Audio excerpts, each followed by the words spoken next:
नमस्कार, स्वागत है एक बार फिर से आप सभी लोगों का आपके अपने ऑनलाइन इंस्टीट्यूट टारगेट ऑन में। मैं एनके सिंह आप सभी लोगों का हृदय के साथ में हार्दिक स्वागत और अभिनंदन करता हूं और आशा करूंगा कि आप सभी स्वस्थ होंगे और आप सभी की पढ़ाई लिखाई का कार्य भी अच्छे प्रकार से और सुचारू रूप से चल रहा होगा। आइए कनेक्ट होते हैं, आइए जुड़ते हैं फिर से एक बेहतरीन क्लास से। ठीक है, हम सभी लोग चर्चा कर रहे थे साइटोलॉजी पर और साइटोलॉजी के अंतर्गत पिछली 2 वीडियो में आप सभी लोगों ने एक बेहतरीन रूपरेखा के माध्यम से मैंने आपको यह बताने का प्रयास किया कि कोशिका के 2 हिस्से होते हैं, एक प्रोटेक्टेड लेयर होता है और दूसरा जीवद्रव्य होता है। और उसी जीवद्रव्य यानी कि वो जो प्रोटोप्लाज्म है, उस प्रोटोप्लाज्म के अंतर्गत मैंने आपको बताया था कि प्रोटोप्लाज्म के 2 हिस्से होते हैं या 2 भाग होते हैं। पहला जो भाग होता है इसको हम लोग साइटोप्लाज्म कहते हैं और जो दूसरा भाग होता है इसको हम लोग न्यूक्लियस कहते हैं। दूसरे भाग को हम क्या कहते हैं? न्यूक्लियस कहते हैं, यानी कि इसको हम क्या कहते हैं? केंद्रक कहते हैं। दूसरे पार्ट को हम क्या कहते हैं? दूसरे पार्ट को हम लोग न्यूक्लियस कहते हैं, या इसे हम किस नाम से जानते हैं? इसे हम केंद्रक के नाम से इसको हम संबोधित करते हैं। मैंने आपको साइटोप्लाज्म में बताया था कि साइटोप्लाज्म में ही कोशिका के सभी अंग पाए जाते हैं। करेक्ट है। इसमें से पहला हिस्सा कौन सा था? पहला हिस्सा था कौन सा था? इसमें था एंडोप्लाज्मिक रेटिकुलम। इसमें कौन सा था? एंडोप्लाज्मिक रेटिकुलम था। एंडोप्लाज्मिक एंडोप्लाज्मिक रेटिकुलम था। इसी में राइबोसोम था, इसी में लाइसोसोम था, इसी में माइटोकॉन्ड्रिया था, इसी में गोल्जी बॉडी था, इसी में वैक्यूल्स था, इसी में सेंट्रोसोम था। इन सारे के सारे अंगों को अब हमें बारी बारी से बात करना है। ठीक है, तो सबसे पहले हम चल रहे हैं किस पे? एंडोप्लाज्मिक रेटिकुलम पे बात करना। ठीक है, सबसे पहले हम चल रहे हैं किस पे? एंडोप्लाज्मिक रेटिकुलम पर बात करने। सबसे पहले हम चल रहे हैं किस पे बात करने? एंडोप्लाज्मिक रेटिकुलम पर। तो हेडिंग बना लेंगे आप सभी लोग। क्या हेडिंग सभी लोग बना लेंगे? Endoplasmic reticulum. हेडिंग सभी लोग बना लेंगे endoplasmic reticulum. Endoplasmic reticulum, endoplasmic reticulum इसे कहते हैं, या इसे हम लोग क्या नाम देते हैं? इसे हम लोग कहते हैं अंतःप्रद्रव्यी जालिका कहते हैं। इसे हम किस नाम से जानते हैं? इसे हम लोग कहते हैं अंतःप्रद्रव्यी जालिका कहते हैं। एंडोप्लाज्मिक रेटिकुलम को हम क्या कहते हैं? इसको हम अंतःप्रद्रव्यी जालिका कहते हैं। ठीक है, एंडोप्लाज्मिक रेटिकुलम में याद रख लेना पहली बात, इसकी खोज। ठीक, इसकी खोज किसने किया था? तो इसकी खोज करने वाले जो वैज्ञानिक थे इनका नाम था पोर्टर। ठीक है, इसकी खोज किसने किया था? तो इसकी खोज करने वाले वैज्ञानिक का नाम है पोर्टर। ठीक है, इसकी खोज करने वाले वैज्ञानिक का नाम क्या है? पोर्टर। ठीक है, एंडोप्लाज्मिक रेटिकुलम के विषय में दूसरी बात याद रखना, यह कोशिका को एक निश्चित, याद रखना, यह कोशिका को निश्चित आकार प्रदान करता है। यह कोशिका को निश्चित आकार देता है। यह कोशिका को क्या करता है? तो यह कोशिका को निश्चित आकार देता है। यह कोशिका को निश्चित आकार देता है, निश्चित आकार देता है, एक सर्टेन शेप और साइज प्रदान करता है। कौन? Endoplasmic reticulum. कैसे प्रदान करता है अभी मैं इस पर बात करूंगा। पहले एक चीज और समझिएगा कि ये जो एंडोप्लाज्मिक रेटिकुलम होता है, इसे निश्चित शेप देने की वजह से इसे कोशिका का कंकाल तंत्र कहते हैं। इसे हम लोग क्या कहते हैं? इसे कोशिका का कंकाल तंत्र कहते हैं।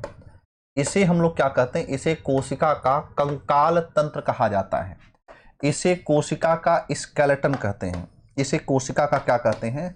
इसे कोशिका का कंकाल तंत्र कहा जाता है। इसे कोशिका का हम लोग क्या कहते हैं? इसे कोशिका का कंकाल तंत्र कहते हैं। कंकाल तंत्र क्यों कहते हैं? स्केलेटन सिस्टम क्यों कहते हैं? क्योंकि जैसे हमारे शरीर में, जैसे हमारी बॉडी में कंकाल हमारे शरीर को एक निश्चित आकार प्रदान करता है, ठीक उसी प्रकार से कोशिका के भीतर ये जो एंडोप्लाज्मिक रेटिकुलम होता है वह कोशिका को एक निश्चित आकार प्रदान करने का कार्य करता है। अब ये जो एंडोप्लाज्मिक रेटिकुलम है, यानी कि यह जो अंतःप्रद्रव्य जालिका है, ये कैसे ये कोशिका को निश्चित आकार प्रदान करता है, इसके लिए पहले मैं गरीबों के फिगर को दिखाता रहूंगा, बनाता रहूंगा, फिर मैं आपको फिर अमीरों वाला फिगर, यानी कि जो आपका डिजिटल फिगर है, उस डिजिटल फिगर को मैं दिखाऊंगा। ठीक है, तो जैसे ये मान लीजिए एक कोशिका को मैंने बनाया, बाहर की संरचना जैसे मैंने बना दिया सेल वॉल, और अंदर की संरचना मैंने बना दिया क्या, सेल मेम्ब्रेन। तो सेल वॉल और सेल मेम्ब्रेन ये तो प्रोटेक्टेड लेयर हो गए। अब जो कुछ भी बचेगा वो क्या है, जीवद्रव्य है। अब जीवद्रव्य में ये एंडोप्लाज्मिक रेटिकुलम कहां पे पाया जाता है, इसको समझिएगा। तो इसी कोशिका के भीतर पाया जाता है न्यूक्लियस।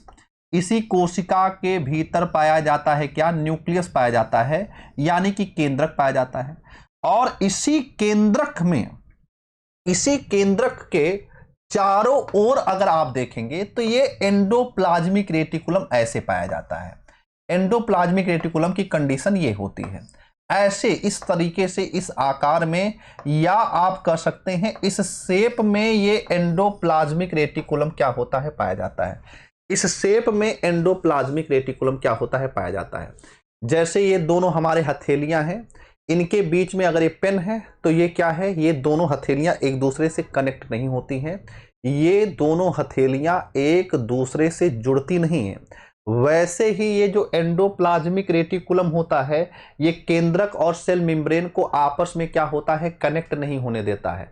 ये आपस में इनको क्या, जुड़ने नहीं देता है। ये बात आपको अच्छे तरीके से समझ लेना है। तो यह निश्चित आकार हुआ कि नहीं।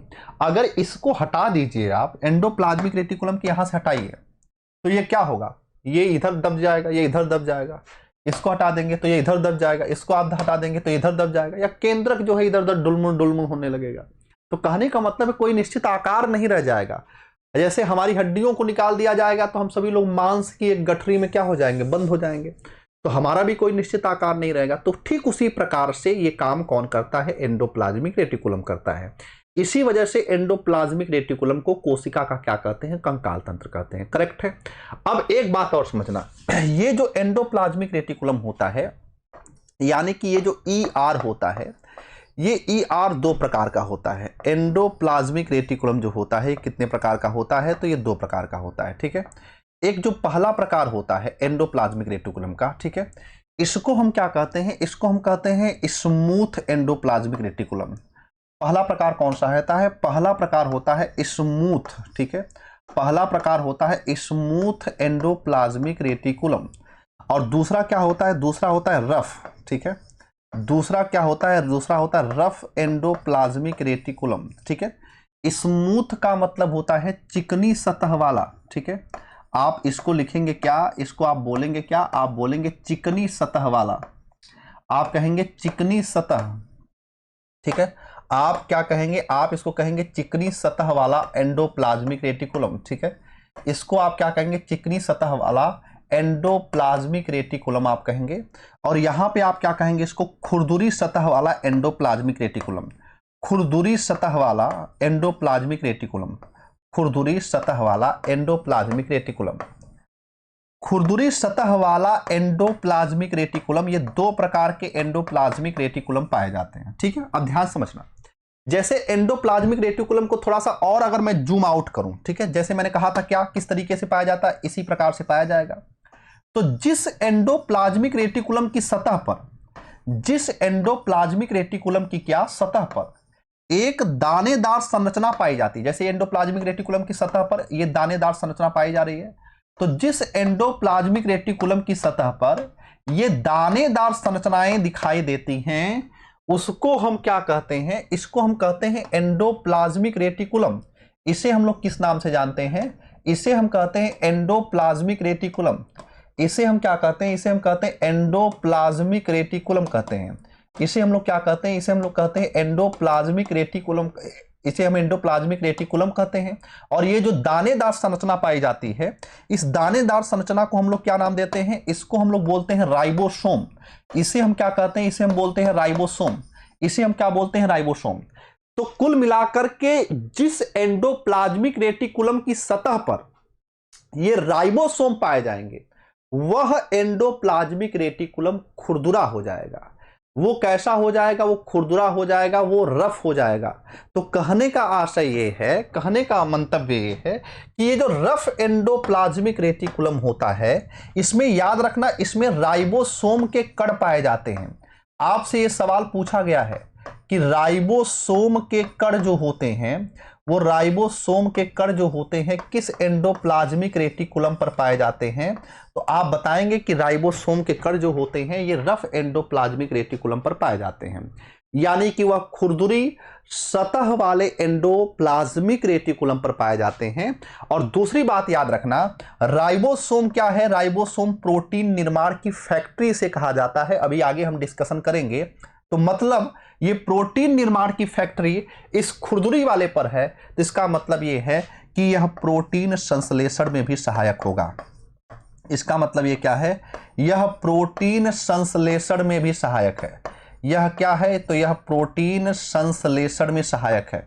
यह प्रोटीन के संश्लेषण में सहायक है, यानी कि प्रोटीन के निर्माण में भी क्या होता है, यह सहायता करता है। प्रोटीन के निर्माण में भी ये क्या करता है, सहायता करता है। प्रोटीन के निर्माण में भी सहायता करता है। वहीं पर अगर स्मूथ एंडोप्लाज्मिक रेटिकुलम दे दिया जाए, तो स्मूथ एंडोप्लाज्मिक रेटिकुलम जो होता है, याद रखना, यह लिपिड संश्लेषण में भाग लेता है। जिस पर अगर भाई देखो, सिंपल सी बात है, जैसे ये प्लेन सतह है, अगर आपने इस पर दानेदार संरचना दे दी तो खुरदुरी हो गया, और अगर ये दानेदार संरचना यहां पर नहीं है तो ये क्या होगा, प्लेन होगा। तो एंडोप्लाज्मिक रेटिकुलम की उस सतह पर, अंदर की सतह पर, जहां पर ये राइबोसोम नहीं पाया जाता है, वो कैसी सतह है, वो चिकनी सतह है। और जिस पर राइबोसोम पाया जा रहा है वो कैसी सतह है, वह एक खुरदुरी सतह है। तो खुरदुरी सतह वाले पे याद रखना राइबोसोम के कण पाए जाते हैं, जो कि प्रोटीन के संश्लेषण में क्या करते हैं, सहायता करते हैं। और ये जो स्मूथ है, चिकनी सतह वाला है, यह एक ऐसी सतह है जो लिपिड संश्लेषण में भाग लेता है। ठीक है, जो क्या करता है, जो लिपिड संश्लेषण में क्या करता है, भाग लेता है। जो लिपिड संश्लेषण में क्या करता है, जो लिपिड संश्लेषण में क्या करता है, पार्टिसिपेट करता है। ये बात आपको अच्छे तरीके से, बेहतर तरीके से समझ में आ जानी चाहिए। ठीक है, तो आपको एंडोप्लाज्मिक रेटिकुलम के विषय में बस इतनी बातें याद रखनी है।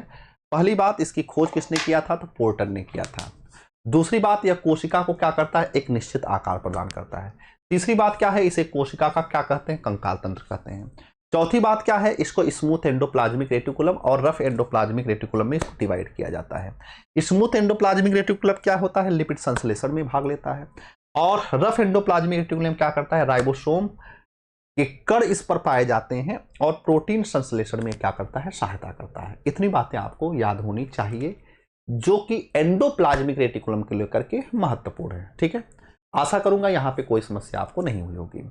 एंडोप्लाज्मिक रेटिकुलम के बाद हम बात कर लेते हैं आगे। ठीक है, अगला जो है हमारा वो है लाइसोसोम। अगला जो स्ट्रक्चर है वो स्ट्रक्चर क्या कहता है, वो स्ट्रक्चर क्या है, वो स्ट्रक्चर है लाइसोसोम। ठीक है, अगला जो स्ट्रक्चर है वो स्ट्रक्चर क्या है, हमारा लाइसोसोम। ठीक है, अगला जो स्ट्रक्चर है वो क्या है, हमारा लाइसोसोम। अगला जो स्ट्रक्चर है वो क्या है, लाइसोसोम है, लाइसोसोम है। ठीक है, अगला जो स्ट्रक्चर है उसको हम क्या कहते हैं, उसको हम कहते हैं लाइसोसोम कहते हैं। अगला जो स्ट्रक्चर है उसको हम लोग क्या कहते हैं, उसको हम लोग लाइसोसोम कहते हैं। ठीक, अब लाइसोसोम देखिएगा, ध्यान से मेरी बात समझिएगा। लाइसोसोम के विषय में याद रख लेना, इसकी खोज किसने किया था, इसकी खोज करने वाले वैज्ञानिक का नाम है डी डुवे। इसकी खोज करने वाले वैज्ञानिक का नाम क्या है, डी डुवे। ठीक है, दूसरी बात याद रखना, यह कोशिका के भीतर, ठीक है, दूसरी बात याद रख लेना, यह कोशिका के भीतर, दूसरी बात याद रख लेना। ठीक है, यह कोशिका के भीतर, यह कोशिका के भीतर, यह कोशिका के भीतर एक थैलीनुमा संरचना में पाया जाता है, एक थैलीनुमा संरचना में पाया जाता है, एक थैलीनुमा संरचना में पाया जाता है, एक थैलीनुमा संरचना में पाया जाता है, एक थैलीनुमा संरचना में पाया जाता है, एक थैलीनुमा संरचना में पाया जाता है। जिसमें तीव्र एंजाइम भरे होते हैं, जिसमें तीव्र एंजाइम भरे होते हैं, जिसमें तीव्र एंजाइम भरे होते हैं, जिसमें तीव्र एंजाइम भरे होते हैं, जिसमें तीव्र एंजाइम भरे होते हैं। इन एंजाइमों की सहायता से, इन एंजाइमों की सहायता से, तीव्र एंजाइम भरे होते हैं, इन एंजाइमों की सहायता से, इन एंजाइमों की सहायता से, इन एंजाइमों की सहायता से, इन एंजाइमों की सहायता से वह कोशिका के भीतर, वह कोशिका के भीतर, वह कोशिका के भीतर, कोशिका के भीतर पाए जाने वाले हानिकारक व विषैले, हानिकारक व विषैले, हानिकारक व विषैले, हानिकारक व विषैले, हानिकारक व विषैले पदार्थों से, हानिकारक व विषैले पदार्थों से कोशिका को सुरक्षित करता है, कोशिका को सुरक्षित करता है, कोशिका को क्या करता है, कोशिका को सुरक्षित करता है, कोशिका को क्या करता है, कोशिका को सुरक्षित करता है, कोशिका को क्या करता है, कोशिका को सुरक्षित करता है। ठीक है, कोशिका को क्या करता है, कोशिका को वो सुरक्षित करता है। ठीक, इस बात को याद रखना, कोशिका को वो क्या करता है, कोशिका को वो सुरक्षित करता है। ठीक है, कोशिका को वो क्या करता है, सुरक्षित करता है। क्यों? क्योंकि उसमें एंजाइम भरे होते हैं। मैं इसको समझाता हूं पहले गरीबों के फिगर के माध्यम से। जैसे अगर लाइसोसोम की बात किया जाए, अगर लाइसोसोम की बात किया जाए तो लाइसोसोम के विषय में याद रखना, लाइसोसोम जो होता है वह एक इस प्रकार की, ये मान लीजिए पहले कोशिका बनाते हैं, चाहे ये कोशिका बनाते हैं, ये सेल वॉल हो गया और ये क्या हो गया, सेल मेम्ब्रेन हो गया, यह सेल वॉल हो गया और क्या है, सेल मेम्ब्रेन हो गया,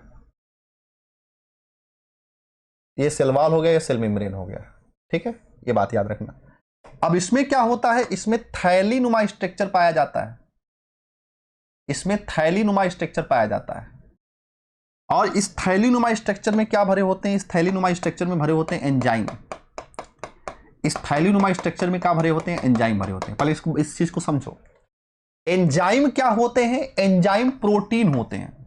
सभी एंजाइम किसके बने होते हैं, सभी एंजाइम प्रोटीन के बने होते हैं।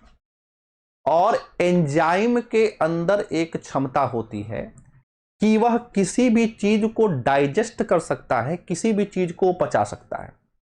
जैसे हमारे शरीर में जो भोजन का पाचन होता है, वो पाचन भी एंजाइम की सहायता से ही होता है, वो एंजाइम के थ्रू ही होता है। अगर एंजाइम नहीं रहेगा तो भोजन का पाचन कतई भी किसी भी स्थिति में नहीं हो सकता है।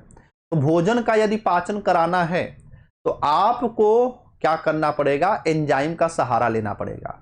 जब बुखार होता है तो एंजाइम सही ढंग से कार्य नहीं करते, और जब एंजाइम सही ढंग से कार्य नहीं करते, इसी वजह से क्या होता है, बुखार होने पर व्यक्ति का डाइजेशन क्या होता है, डाइजेशन खराब हो जाता है। क्यों डाइजेशन खराब हो जाता है, उसके पीछे का सबसे बड़ा कारण यही है कि डाइजेशन इसी वजह से खराब हो जाता है, पाचन इसी वजह से खराब हो जाता है। क्योंकि आपको ये बात समझनी पड़ेगी, क्योंकि एंजाइम ही पाचन का सबसे बड़ा जरिया होता है, और वो जरिया इस समय निष्क्रिय हो चुका है। बुखार होने पर धीरे धीरे एंजाइम जो होते हैं कार्य करना बंद कर देते हैं। अब ध्यान से मेरी बात समझो। जैसे कोई सूक्ष्म जीव अगर कोशिका के भीतर प्रवेश करेगा, जैसे मान लीजिए कोशिका के भीतर कोई सूक्ष्म जीव है, ठीक है, जैसे समझिए ये सूक्ष्म जीव इसने प्रवेश कर गया। अब जाहिर सी बात है ये बैक्टीरिया है, अब एक कोशिका को नुकसान पहुंचाएगा, तो ये लाइसोसोम क्या करेगा, लाइसोसोम यहां से अपने एंजाइम को निकालेगा और ये एंजाइम इस बैक्टीरिया के ऊपर गिरा देगा। बैक्टीरिया का काम तमाम हो जाएगा, मर जाएगा, क्योंकि मैंने बताया है अभी अभी पाचन की क्षमता होती है इसमें। ये इतना तीव्र एंजाइम होता है, तीव्र अपघट्य जो है एंजाइम होता है कि इसके अंदर डाइजेशन की क्षमता होती है। बैक्टीरिया को ये बड़े आसानी से मार लेता है। लेकिन कई बार ऐसा होता है कि जब एक बड़ा बैक्टीरिया हमारे कोशिका के अंदर प्रवेश कर जाता है, बड़ा बैक्टीरिया का मतलब है जिस पर विभिन्न प्रकार के पदार्थों का कोई असर नहीं पड़ रहा है, तो लाइसोसोम भी एक दो एंजाइम निकाल करके गिराता है, टेस्टिंग करता है कि मर जाए मर जाए मर जाए, नहीं मरता है। तो ऐसी स्थिति में वो क्या करता है, लाइसोसोम वो अपनी बाहरी झिल्ली को क्या करता है, गला देता है। और जब बाहरी झिल्ली को गला देता है तो वो पूरा एंजाइम आकर के इस बैक्टीरिया के ऊपर गिर जाता है। और ऐसी स्थिति में वो बैक्टीरिया क्या होता है, बैक्टीरिया नष्ट हो जाता है। लेकिन बैक्टीरिया के नष्ट हो गया, लेकिन क्या हमारे इस लाइसोसोम का कोई अस्तित्व बचा? क्या लाइसोसोम दिखाई दे रहा है? इसने पूरे कोशिका के लिए अपने आप को क्या कर दिया, समर्पित कर दिया। कोशिका की सुरक्षा के लिए अपने आप को उसने क्या कर दिया, समर्पित कर दिया। इसने अपनी हत्या को स्वयं चुना, इसने आत्महत्या किया। इसीलिए इसको आत्महत्या की थैली कहा जाता है, suicidal bag of the cell कहा जाता है। Suicidal bag of the cell क्यों कहते हैं, शायद आज आपको मेरी बातें समझ में आई होंगी। इसको सुसाइडल बैग ऑफ सेल क्यों कहते हैं, तो याद रख लेना, एंजाइम याद रखना इस पॉइंट को, ठीक है। ये इस बात को याद रखना, ये हमारा है जो है क्या, हमारा पूरा का पूरा लाइसोसोम का स्ट्रक्चर है। इसमें एक पॉइंट याद रखना, बहुत इंपॉर्टेंट है, बहुत इंपॉर्टेंट है। क्या, इसे आत्महत्या की थैली कहते हैं, इसे कोशिका के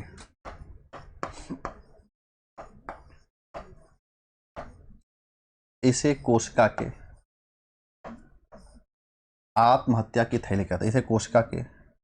इसे कोशिका की आत्महत्या की थैली, इसे कोशिका की आत्महत्या की थैली कहते हैं। इसे कोशिका की आत्महत्या की थैली कहते हैं। इसे कोशिका की आत्महत्या की थैली कहते हैं। इसे कोशिका की आत्महत्या की थैली कहते हैं। Suicidal bag of the cell कहते हैं, कोशिका की आत्महत्या की थैली। इसे क्या कहते हैं, इसे कोशिका की आत्महत्या की क्या कहते हैं, इसे आत्महत्या की थैली कहते हैं। करेक्ट है, इतनी बातें, कहीं से कोई दिक्कत नहीं होनी चाहिए, ठीक है। तो ये है लाइसोसोम। तो एंडोप्लाज्मिक रेटिकुलम में हमें लगता है कोई दिक्कत नहीं हुई होगी, और साथ ही साथ आपने जो है इसमें भी कोई समस्या नहीं हुई होगी। अब इसके बाद हम बात करते हैं किसमें, इसके बाद हम बात कर लेते हैं किसमें, हम बात कर लेते हैं राइबोसोम के विषय में, ठीक है। अगली हेडिंग बनाते हैं राइबोसोम, अगली हेडिंग पर बात करते हैं। अगली हेडिंग हमारा कौन सा है, राइबोसोम। अगला स्ट्रक्चर जो है हमारा राइबोसोम। राइबोसोम अगला जो हमारा स्ट्रक्चर है वो क्या है, राइबोसोम। अगला जो स्ट्रक्चर हमारा क्या है वो है राइबोसोम। राइबोसोम जो होता है, राइबोसोम जो होता है, ठीक है, इसकी खोज किसने किया था, तो इसकी खोज करने वाले वैज्ञानिक का नाम है पैलेट, ठीक है, याद रखना। आप भी कहेंगे सर कहां कहां से नाम आया है, पुरकिंजे, डुजार्डिन, पैलेट, डुबे, पोर्टर, अब क्या ही कर सकते हैं। अगर भारत में इन सब चीजों की खोज हुई होती तो रमेश, महेश, दिनेश, सुरेश, पंकज, सीता, गीता, मीता, इस टाइप के नाम आपको देखने को मिलते हैं। मंगरू, मंगरू को तो आप भूल ही गए हैं। धनिया, इस टाइप के नाम आपको मिलते हैं, है ना। राम खिलावन, इस टाइप के नाम आपको मिलते हैं। फिलहाल वो सब चीजें नहीं है। तो राइबोसोम क्या है, राइबोसोम की खोज किसने किया था, इसकी खोज याद रखना, इसकी खोज पोर्टर ने किया था। सॉरी, इसकी खोज किसने किया था, अभी आपको मैंने बताया कि डी डुवे ने खोजा था किसको, यहां पे मैंने बताया पोर्टर ने खोजा था किसके, एंडोप्लाज्मिक रेटिकुलम की। डुवे ने खोजा था किसको? लाइसोसोम को। और राइबोसोम की खोज किसने किया था? राइबोसोम की खोज किसने किया था? पैलेट ने। ठीक है, किसने किया था? पैलेट ने। राइबोसोम की खोज किसने किया था? पैलेट ने। इसकी खोज जो है याद रखना, इसकी खोज किसने किया था? पैलेट ने। इसमें दूसरी बात सबसे महत्वपूर्ण याद रखना, यह कोशिका के भीतर, याद रखना, यह कोशिका के भीतर, ठीक है, यह कोशिका के भीतर, यह कोशिका के भीतर, यह कोशिका के भीतर पाई जाने वाली, यह कोशिका के भीतर पाई जाने वाली, यह कोशिका के भीतर पाई जाने वाली सबसे छोटी संरचना है। यह कोशिका के भीतर पाई जाने वाली क्या है? सबसे छोटी संरचना है। कोशिका के भीतर पाई जाने वाली क्या है? ये सबसे छोटी संरचना है। ठीक है, सबसे छोटी संरचना है, याद रखना इसमें। और इसके चारों ओर झिल्ली नहीं पाई जाती है, ये भी इंपॉर्टेंट है। इसके चारों ओर, यानी कि लाइसोसोम के चारों ओर, इसके चारों ओर झिल्ली नहीं पाई जाती, इसके चारों ओर झिल्ली नहीं पाई जाती। इसके चारों ओर क्या होती है? झिल्ली नहीं पाई जाती। इसके चारों ओर क्या होती है? इसके चारों झिल्ली नहीं पाई जाती। इसके चारों ओर झिल्ली नहीं पाई जाती।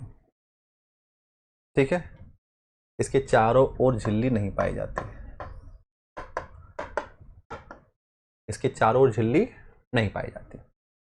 ठीक, इसके बाद याद रख लेना, इसके बाद याद रखना, इसे प्रोटीन निर्माण की फैक्ट्री कहते हैं। इसे प्रोटीन निर्माण की फैक्ट्री कहते हैं। इसे प्रोटीन निर्माण की फैक्ट्री कहते हैं। प्रोटीन निर्माण की फैक्ट्री क्यों कहते हैं? पहले तो यहां पे एक बात समझना ध्यान से, ये प्रोटीन का निर्माण नहीं करता है, ये प्रोटीन निर्माण का एक प्लेस होता है, ये प्रोटीन निर्माण का एक स्थान होता है, जहां से प्रोटीन का क्या होता है? उत्पादन होता है। जहां से प्रोटीन का क्या होता है? उत्पादन होता है, जहां से प्रोटीन का प्रोडक्शन होता है। जैसे ये पेन है, तो इस पेन जो है जहां से बन रहा होगा, जिस फैक्ट्री से हम कहेंगे वही फैक्ट्री उस पेन की, वही क्या है? फैक्ट्री है। इसका यह मतलब नहीं पेन का निर्माण जो है वो फैक्ट्री जो है कर रही है। ये प्लास्टिक के द्वारा इसमें लगे हुए मटेरियल, रॉ मटेरियल, वो सबसे महत्वपूर्ण होते हैं। फैक्ट्री लगाए रखो, अगर रॉ मटेरियल नहीं पहुंचेगा तो क्या होगा? किसी चीज का निर्माण हो सकता है क्या? नहीं हो सकता है। रॉ मटेरियल ज्यादा जरूरी होता है। तो अभी मैं आगे बढ़ाऊंगा कि आरएनए जो होता है वह प्रोटीन के निर्माण में क्या करता है? सबसे महत्वपूर्ण भूमिका निभाता है।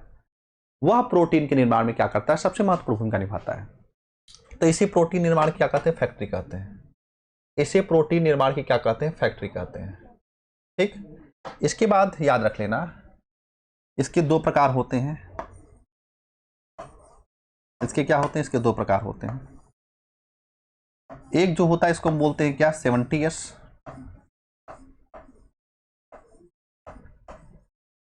एक होता है जिसको बोलते हैं क्या? 70S ribosome.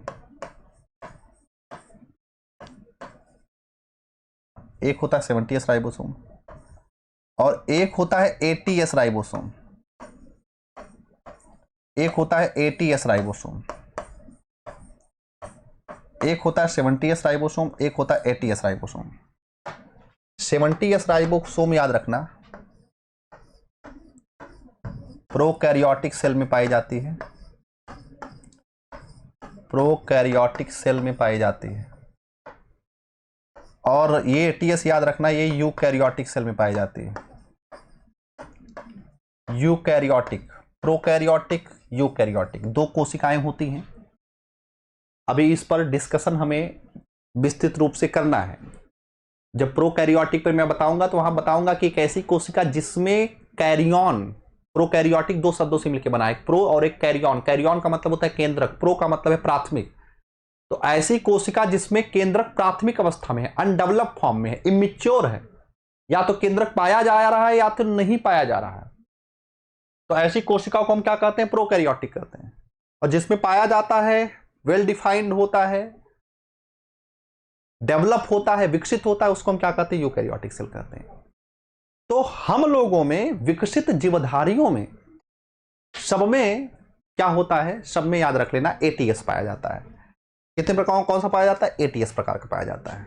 ठीक है, तो ये मैंने आपको 3 छोटे छोटे जो कोशिका के अंग हैं वो मैंने आपको समझाने का प्रयास किया, जिनमें से एंडोप्लाज्मिक रेटिकुलम, राइबोसोम और लाइसोसोम, ये 3 चीजें आपको भी पता होनी चाहिए। ठीक है, ये 3 चीजें पता होनी चाहिए।